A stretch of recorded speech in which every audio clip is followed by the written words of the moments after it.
ദൈവം മനുഷ്യനെ പ്രത്യേകം കരുതുന്നു, അവന് വേണ്ടി കരുതുന്നു. അവന് പ്രാർത്ഥിക്കാനും ആരാധിക്കാനും ഒരു സ്ഥലമോ സൗകര്യങ്ങളോ ആരും കണ്ടെത്തിയില്ലെങ്കിലും ദൈവം അത് കണ്ടെത്തുന്നു എന്നുള്ളത് ഒരു സാക്ഷ്യമാണ്. ഈ സ്ഥലം ദൈവത്തെ വിനയത്തോടെ മഹത്വപ്പെടുത്തും. കുരിശില് സഭയ്ക്ക് എന്തെങ്കിലും ഉണ്ടായിട്ടുണ്ടെങ്കിൽ അതിന്റെ എല്ലാ ഉത്ഭവം ഇവിടെ നിന്നാണ്.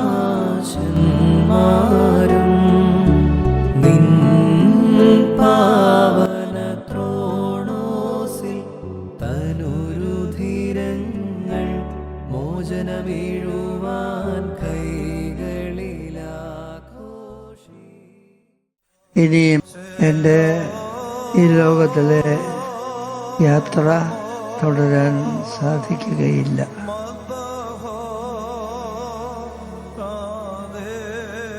പുത്തൻകുരിശിൽ പത്രികാ സെൻ്ററിലെ പള്ളിയിൽ പ്രാകാരത്തിൻ്റെ കിഴക്കേറ്റത്ത് വടക്കേ മൂലയിൽ എനിക്കായി കുഴി തീർത്ത് മൂടിയിട്ടിട്ടുണ്ട്. അവിടെ മാത്രമേ ഇനി അടക്കാവൂ. ഇവിടുന്ന് പുത്തൻകുരിശിലേക്കുള്ള യാത്രയിൽ ഒരു സ്ഥലത്തും ഒരു പള്ളിയിലും കയറുകയും